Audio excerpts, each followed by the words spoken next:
নালারপাড় এলাকার সিংলা নদীর বাঁধ পরিদর্শন করলেন বিধায়ক বিজয়। কলকাতায় গিয়েছিলেন লোকসভা নির্বাচনের প্রচারে বিজেপি দলের হয়ে।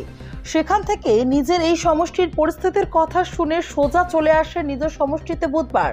এরপর মন্ত্রী পীযূষ হাজারিকাকে সঙ্গে নিয়ে গিয়ে সমষ্টির নদীর বাঁধের বিভিন্ন সমস্যাগুলি দেখালেন ওনাকে।